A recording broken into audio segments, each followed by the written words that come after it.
and also making testing available at even the lower levels, the district level, and increasing the outreach of testing to the best of its capacity. In addition to the RT-PCR test, we have deployed the TrueNat and CBNat based testing also.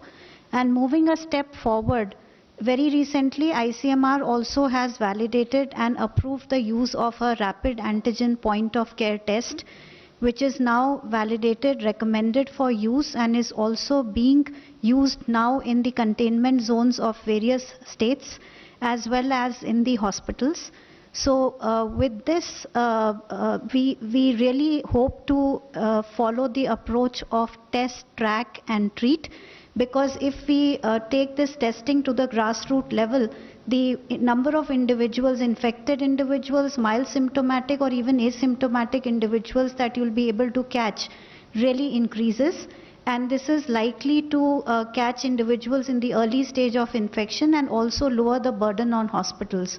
So this is one strategy which has taken up well.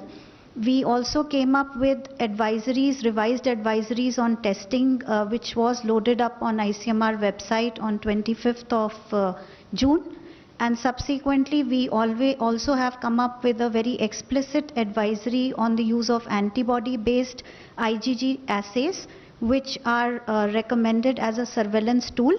And also the advisory for that is there on ICMR website. It has been disseminated to the states. Multiple letters, joint letters from Secretary Health and Secretary Department of Health Research have been sent.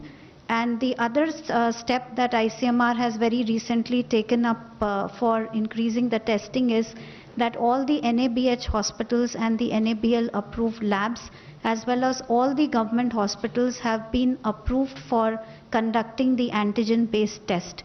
And we already have approved hundreds of applications for the antigen-based assay testing, and further approvals are in progress.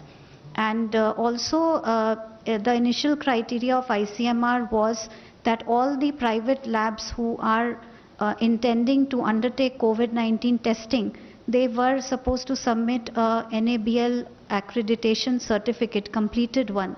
But now, in order to enhance the testing and speeden up the liberalization of the testing, we have now allowed the private labs to apply for NABL and in parallel submit their application to ICMR.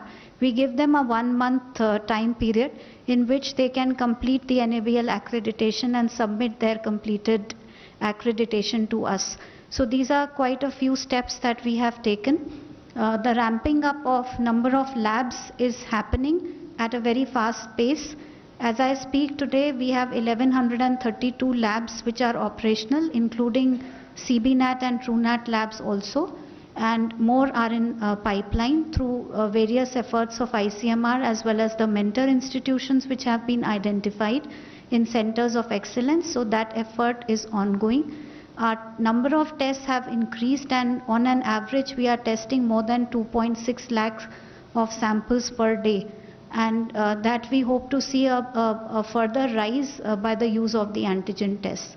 इन नए दिशा निर्देशों के तहत containment zone के बाहर चरणबद्ध तरीके से और अधिक गतिविधियों को शुरू करने की प्रक्रिया को आगे बढ़ाया गया है, परंतु 31 जुलाई 2020 तक कंटेनमेंट जोन में लॉकडाउन का सख्ती से पालन होगा।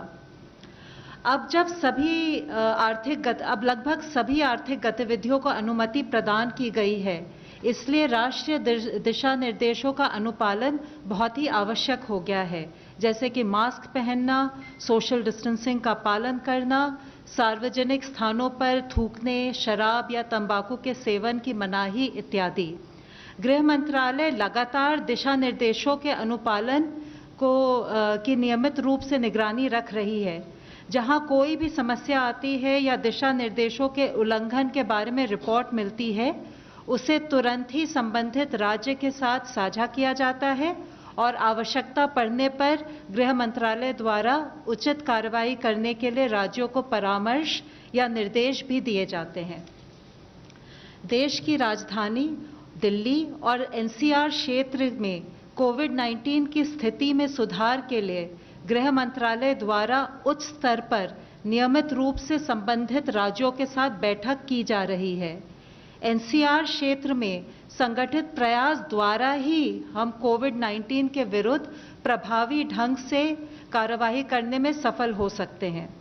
इन बैठकों में राष्ट्रीय स्तर के विशेषज्ञ भी शामिल हैं और कई महत्वपूर्ण निर्णय लिए गए हैं, जैसे कि दिल्ली के निजी अस्पतालों में कोविड मरीजों के उपचार की दरों पर नियंत्रण रखना, राजधानी में अतिरिक्त बेड्स उपलब्ध कराना, रैपिड एंटीजन प्रणाली का उपयोग करके टेस्टिंग बढ़ाना, कंटेनमेंट जोन का ध्यानपूर्वक सीमांकन करना, सभी संक्रमित व्यक्तियों की कॉन्टैक्ट ट्रेसिंग करना, आईटी सिस्टम्स का प्रभावी ढंग से उपयोग करना तथा AIIMS Delhi Covid telemedicine consultation की सुविधा शुरू करना। और ये जो AIIMS Delhi Covid telemedicine consultation की सर्विस है, आज ये पूरे देश के जो कोविड हॉस्पिटल्स हैं वो इस सुविधा से क्लिनिकल मैनेजमेंट के लिए गाइडेंस ले सकते हैं। संयुक्त प्रयासों से दिल्ली में कुछ हफ्तों में काफ़ी सुधार हुआ है। दिल्ली में रैपिड एंटीजन पद्धति का बड़े स्तर पर उपयोग किया जा रहा है। टेस्टिंग की भी क्षमता को बढ़ा दिया गया है। 8 जुलाई तक 6,79,831 टेस्ट कर दिए गए हैं, यानी 10 लाख की आबादी पर 35,780 टेस्ट। अब प्रतिदिन लगभग 20,000 से अधिक टेस्ट किए जा रहे हैं। टेस्टिंग क्षमता में वृद्धि होने पर भी एक्टिव केसेस पर नियंत्रण है।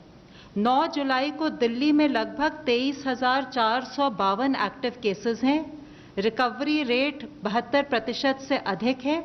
डबलिंग रेट बढ़कर 29.7 डेज यानी कि लगभग 30 दिन हो गई है। 1 जून को दिल्ली में जहां 4,456 हॉस्पिटल बेड उपलब्ध थे, आज 15,096 बेड उपलब्ध हैं। 8 जुलाई को इनमें से लगभग 10,237 बेड खाली थे, यानी कि लगभग 68%। ये सब आंकड़े मैं इसलिए साझा कर रही हूँ क्योंकि हम दिल्ली वासियों को आश्वस्त कराना चाहते हैं कि हम सब मिलकर उनके लिए पर्याप्त चिकित्सा सुविधाएं मुहैया करने के लिए प्रयासरत हैं। DRDO द्वारा स्थापित सरदार वल्लभ भाई कोविड हॉस्पिटल इस पूरे अभियान में एक गेम चेंजर के रूप में सामने आया है, जिसने दिल्ली में ही नहीं देश में पहली बार थोड़े ही समय लगभग 12 दिन में श्रेष्ठ सुविधा दिल्ली वासियों के लिए उपलब्ध करा दी है।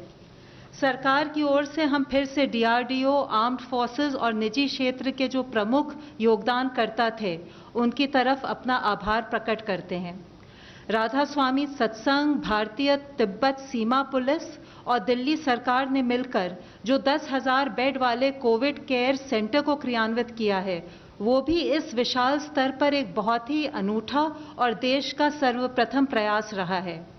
हमारा सबसे आग्रह है कि सरकार के प्रयासों में अपना सहयोग दें तथा राष्ट्रीय दिशा निर्देशों का कड़ाई से अनुपालन करें, ताकि हम सब मिलकर कोविड-19 के संक्रमण की चेन को तोड़ने में सफल हों।